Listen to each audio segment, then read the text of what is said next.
الحمد للہ رب العالمین والصلاة والسلام علی سید الاولین والآخرین وعلی آلہ واصحابہ اجمعین ومن تبعہم بإحسان الی یوم الدین، اما بعد۔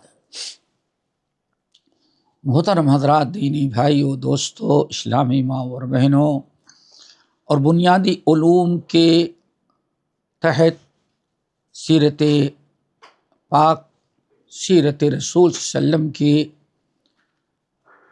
پروگرام میں شریک ہونے والے تمام ساتھیوں، پچھلی نشست میں تاریخ اسلام کا نہایت خطرناک واقعہ جو نبی علیہ السلام کے سامنے پیش آیا، اس کا تذکرہ ہم کر رہے تھے، اور آج اسی کی بقیہ تفصیل آپ کے سامنے ہم رکھیں گے۔ اللہ تعالیٰ سے دعا کیجیے کہ اللہ ہم سب کو عمل کی توفیق نصیب فرمائے۔ بات یہاں تک پہنچی تھی کہ عبداللہ ابن ابی ابن سلول رئیس المنافقین نے کس طرح سے نبی علیہ السلام اور صحابہ کرام کے مخالفت میں کیسی کیسی باتیں کر رہا تھا، اور کس قدر توہین آمیز کردار وہ نبی صلی اللہ علیہ وسلم کو متعلق ادا کر رہا، کردار اپنایا ہوا تھا۔ بات یہاں تک پہنچی تھی کہ اس شخص نے کہا کہ واللہ، اللہ کی قسم، صبر کرو، یہاں سے مدینہ جب واپس چلیں گے، لئن رجعنا الی المدینۃ لیخرجن الاعز منها الاذل، ہم لوگ یہاں سے واپس چلیں گے تو ہم باعزت لوگ ان ذلیل لوگوں کو، باعزت سے مراد اپنا اور اپنی قوم کو لیا، اور ذلیل سے مراد محمد صلی اللہ علیہ وسلم، نعوذ باللہ، رسول اللہ اور آپ کے اصحاب تھے۔ اس طرح سے باتیں اس نے کیا، اور کہتا ہے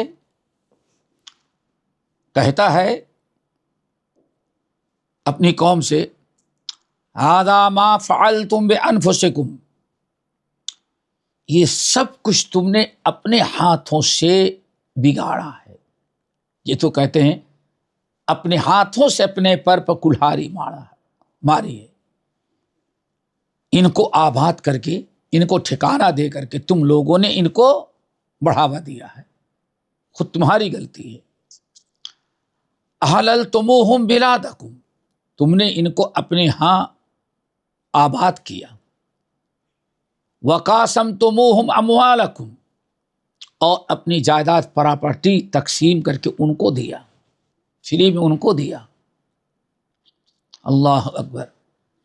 اما واللہ لو امسکتم عن جعال وذویہ فذا الطعام لم یرقبوا رقابکم، اللہ کی قسم، اگر ان کے کھانے پینے کو روک لو، کچھ صحابہ تھے، بہت سارے صحابہ انصاری، جو مہاجرین بیچارے جن کے پاس کچھ نہیں تھا، ان کے کھانے کا، پینے کا، رہنے کا، سہنے کا انتظام کرتے تھے۔ تو یہ اسی چیز کا تذکرہ کرتا ہے، اما واللہ لو امسکتم، اللہ کی قسم، اگر تم لوگ کھانا دینے سے روک لو، اپنی جائیداد پراپرٹی واپس لے لو، اور جو ان کے خرچے کے لیے اپنا مال تم اس کو دیتے ہو اس کو روک لو، تو یاد رکھو لم یرکبوا رقابکم، تمہارے سر پر سوار نہیں ہوں گے۔ وَلَتَحَوَّلُوا إِلَىٰ غَيْرِ بِلَادِكُمْ، بھوکے جب مرنے لگیں گے، رہنے کا گھر اور سایہ نصیب نہیں، کھانے پینے کا سامان ان کو نہیں ملے گا جو تم دے رہے ہو، ساری پابندی لگا دو، یا ساری احسان اور ان کو لینے دینے سے من کر لو، تو یہ خود ہی بھوکے مرنے لگیں گے، تو تمہارے مدینے کو چھوڑ کر کہیں اور چلے جائیں گے.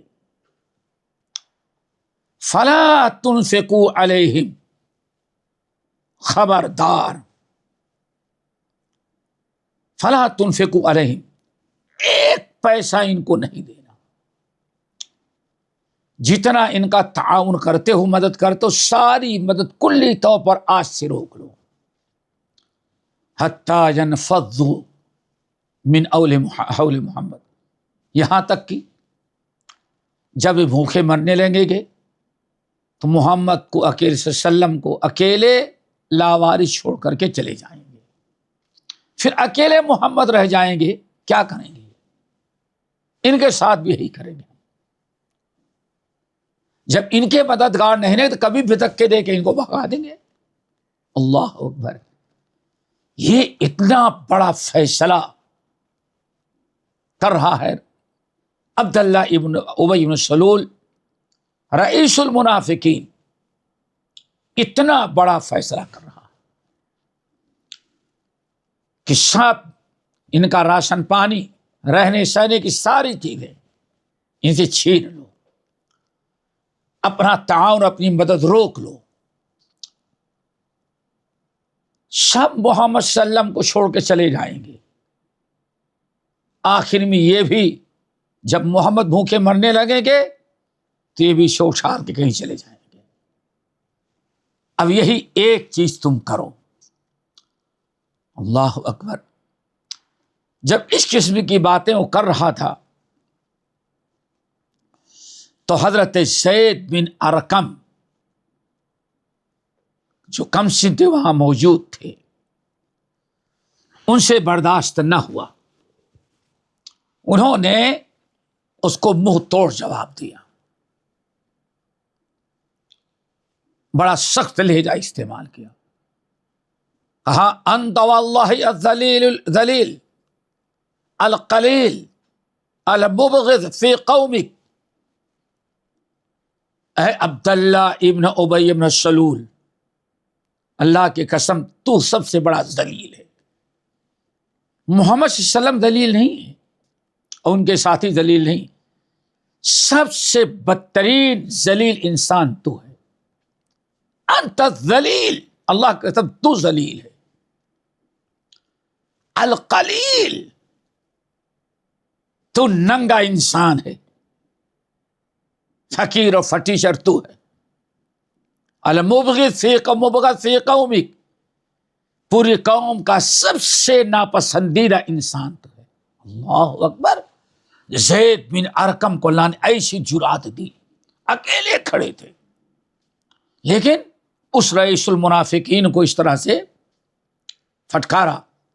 کہتے ہیں انت واللہ الذلیل القلیل المبغض فی قومک ومحمد صلی اللہ علیہ وسلم فی عز من الرحمن ومعدۃ من المسلمین. اللہ کی قسم، قوم کا سب سے ذلیل اور سب سے بڑا فٹیچر، نکما انسان، بدتمیز تو ہے. تیرے بالمقابل محمد صلی اللہ علیہ وسلم کو اللہ رب العالمین نے عزت دیا.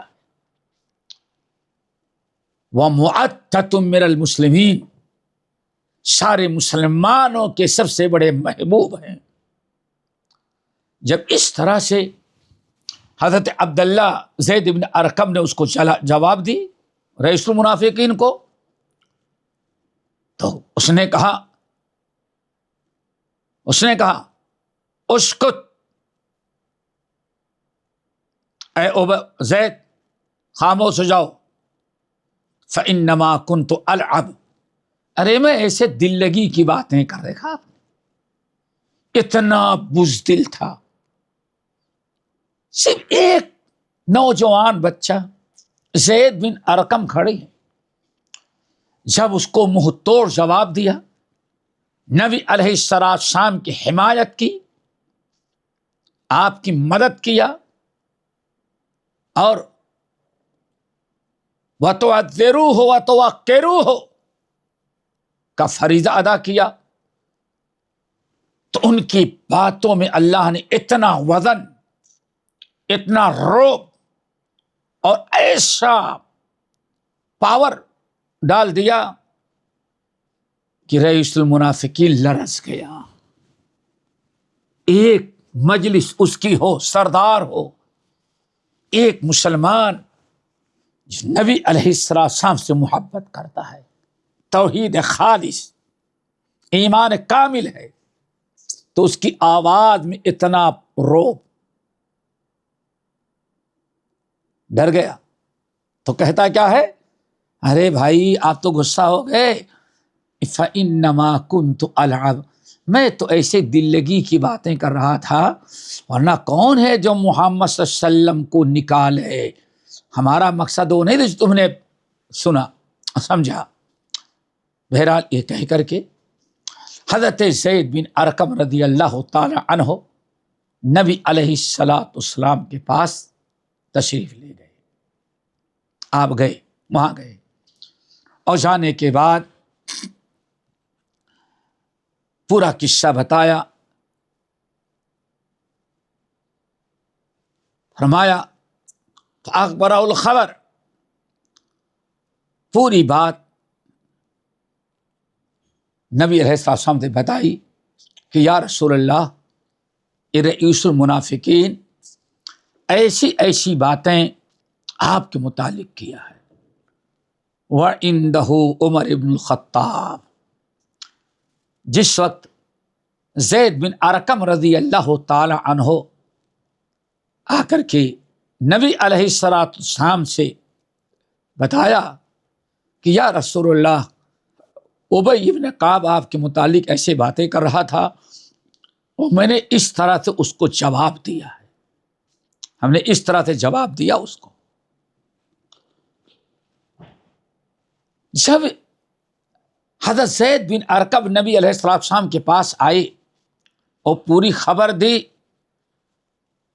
اور یہ باتیں بتا رہے تھے، تو اس وقت اتفاقاً نبی علیہ السلام کے پاس عمر ابن الخطاب رضی اللہ تعالی عنہ موجود تھے۔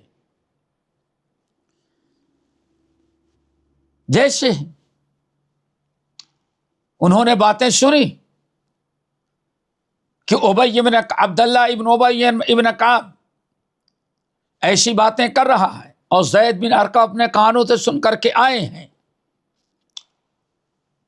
تو فوراً عمر بن الخطاب نے کہا دعنی یا رسول اللہ، یا رسول اللہ دعنی اضرب عنقہ، یا رسول اللہ آپ اجازت دے دیں، تلوار میرے پاس ہے، ابھی جا کر کے اس منافق کمبخت کی گردن اڑا دیتا ہوں۔ اللہ اکبر! یہ عمر ابن الخطاب کا جذبہ۔ کہتے ہیں کہ آپ اجازت دیں، ابھی میں جا کر گردن اڑا دیتا ہوں کمبخت کی۔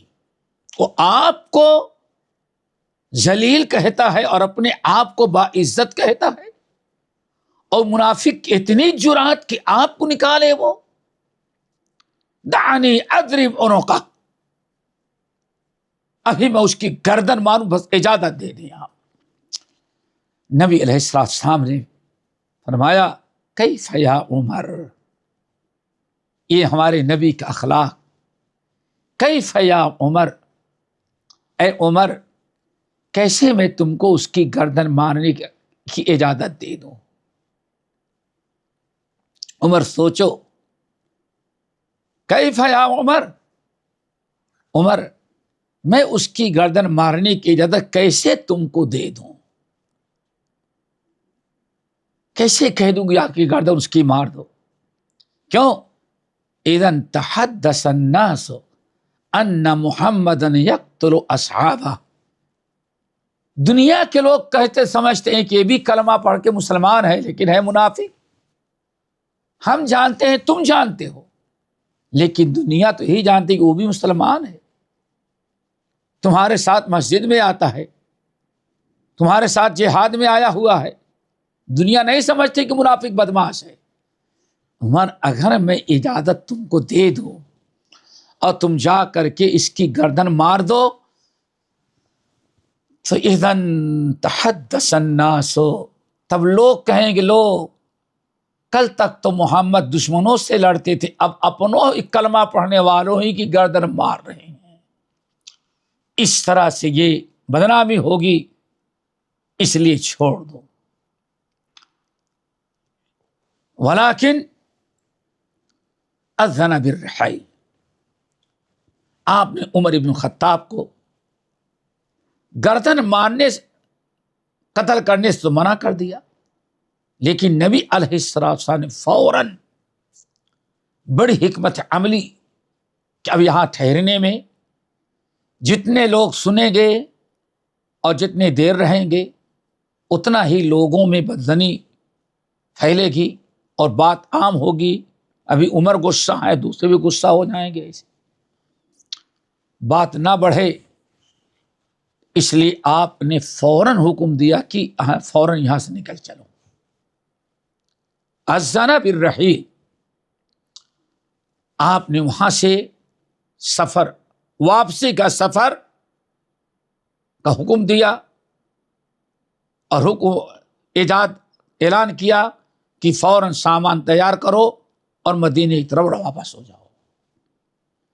نبی علیہ السلام نے کس حکمت عملی سے اس فتنے کو دبایا اور ختم کیا، اس کو سمجھنے کی ضرورت ہے۔ زید بن ارقم کہتے ہیں نبی علیہ السلام نے سفر کی ایجاد کا حکم دیا، حالانکہ ایسا وقت یہ تھا کہ نبی علیہ السلام کبھی ایسے وقت میں سفر کرنے کا حکم نہیں دیتے تھے۔ کیا مقصد ہے؟ یعنی زید بن ارقم یہ بتانا چاہتے ہیں کہ عام طور پر نبی علیہ السلام رات کو پڑاؤ ڈال دیتے تھے، فتح پانے کے بعد وہاں 2-4 دن ٹھہرتے تھے، معاملات کو درست کرتے تھے، اصلاح کرتے تھے، ایک نظام وہاں قائم کرتے تھے، 2-4 دن رہ کر کے پھر واپس آتے تھے۔ اور آج اچانک آپ نے فرمایا اسی وقت سفر کر جاؤ یہاں سے۔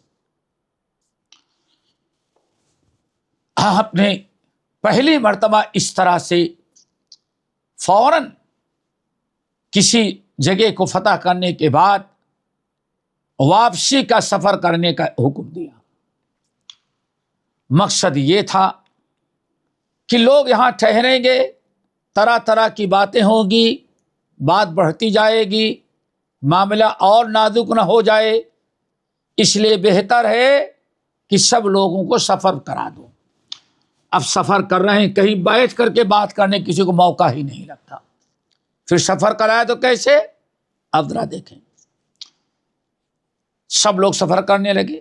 وَأَرْسَلَ رَسُولُ اللَّهِ صَلَّى اللَّهُ عَلَيْهِ وسلم إِلَى عبد اللہ ابن ابی، اور نبی علیہ السلام نے عبداللہ ابن ابی ابن سلول کو بلایا، آؤ میرے پاس آؤ۔ نبی علیہ السلام کے پاس آیا تو آپ نے فرمایا انت صاحب ھذا الکلام الذی بلغنی، یہ جو بات مجھے پہنچی ہے، تم نے کہا کہ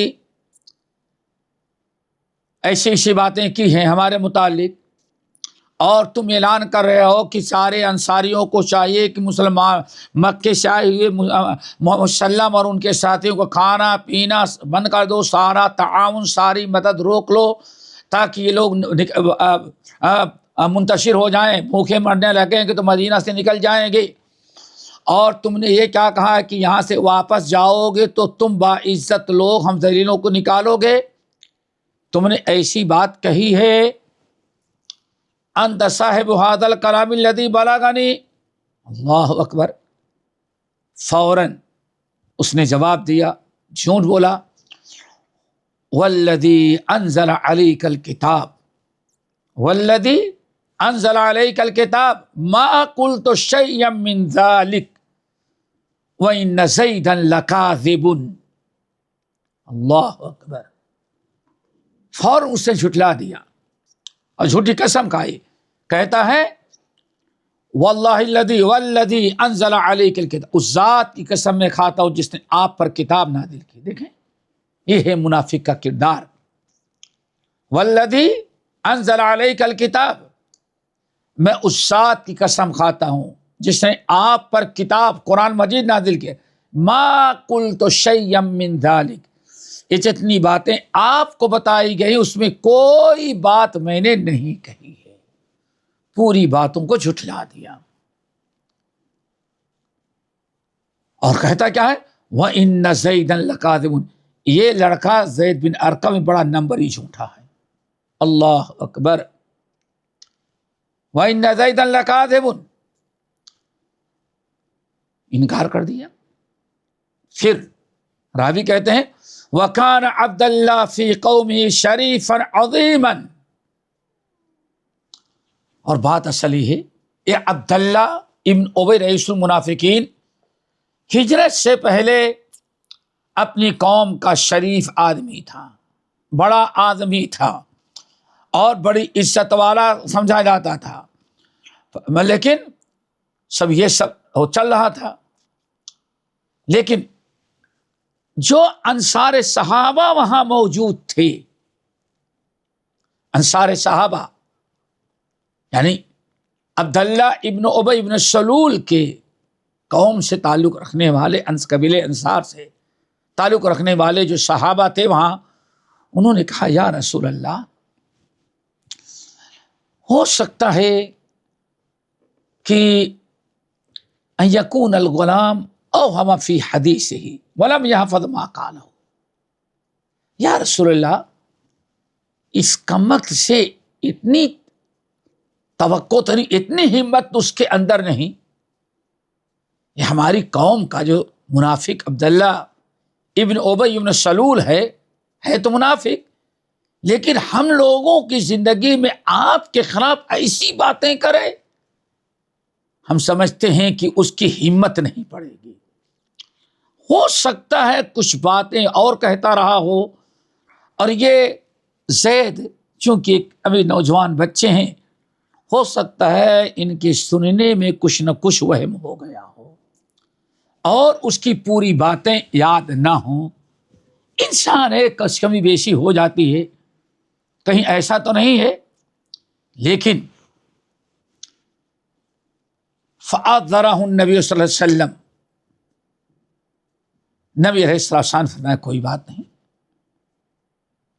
کوئی بات نہیں، ہو سکتا ہے. لیکن وَفَشَتِ الْمَلَامَةُ، اب لوگوں نے کیا کیا، جب بعد انصار صحابہ نے کہا یا رسول اللہ، ہو سکتا ہے زید بن ارقم نوجوان بچے ہیں، ان سے سننے میں کچھ فرق ہو گیا ہوگا، اور ایسی باتیں وہ نہ کہا ہو، لیکن عبداللہ زید بن ارقم کے سمجھنے میں فرق ہو، وہم ہو گیا ہوگا. نبی علیہ السلام نے ان کو معذور سمجھا، بات ختم کر دی. اب انصار کے لوگ زید کو ملامت کرنے لگے، بہت سارے لوگ ملامت کرنے لگے اور جھٹلانے لگے. اللہ کے بندے، اچھی طرح سے سن کر کے اللہ رسول کو بات بتانی چاہیے، کیوں تم نے کیا. لیکن زید بن ارقم کے چچا وہاں موجود تھے. انہوں نے کہا ما اردت الا ان اکذبک رسول اللہ، یا رسول اللہ، ہم اس بات کی گواہی دیتے ہیں کہ انہوں نے زید بن ارقم نے کوئی جھوٹی بات آپ کو نہیں بتائی، کوئی جھوٹی بات نہیں بتائی، وہی بات بتائی جو سنا ہے. یہ سب لوگ اس طرح سے باتیں کر رہے ہیں، لیکن میرا خیال ہے کہ وہ ایسی بات نہیں کہی. زید بن ارقم رضی اللہ تعالی عنہ جب اس طرح سے لوگوں نے ان کے متعلق ہو تک سننے میں فرق آ گیا ہو، نبی علیہ الصلوۃ والسلام سے بڑی ہی حیا شرم آنے لگی. آپ کے قریب چلنے کے بجائے دور دور رہتے کہ کیا بتاؤں، اب اللہ کے نبی نے ہم کو جھوٹا سمجھ لیا. یہ سب باتیں چل رہی تھی. ابھی کچھ ہی دور گئے ہوئے تھے اور کچھ ایسی باتیں بڑھ رہی تھی. ہو سکتا ہے بھائی زید بن ارقم سے سننے میں کچھ فرق آ گیا ہو، ورنہ اتنی بدترین باتیں تو نہیں کرے گا وہ. ابھی کچھ ہی دور گئے تھے، اللہ رب العالمین سورۃ منافقین کی وہ آیات نازل کی جس میں بتایا گیا کہ یا رسول اللہ، اس رئیس المنافقین نے آپ کے متعلق ایسی ہی باتیں کی ہیں، اور زید بن ارقم نے کوئی ایک بات اپنی طرف سے نہیں بتائی، ساری باتیں اس نے کہی ہیں. اللہ نے تصدیق کی حضرت زید بن ارقم رضی اللہ تعالیٰ عنہ کی. اس طرح سے زید بن ارقم بری ہو گئے اور سب کو یقین ہو گیا کہ ہاں بچے سے اس نوجوان سننے میں کوئی فرق نہیں آیا، اس منافق نے ایسی باتیں کی ہیں. اس کے بعد کیا ہوا یہ داستان ابھی باقی ہے، انشاءاللہ اس کو اگلی نشست میں اللہ تعالیٰ ہم سب کو سچا بنائے اور سچی زبان استعمال کرنے کی توفیق نصیب فرمائے. یا ایھا الذین آمنوا اتقوا اللہ وکونوا مع الصادقین میں اللہ شامل کرے. باقی انشاءاللہ آئندہ. اقول قولی ھذا واستغفر اللہ من کل ذنب واتوب.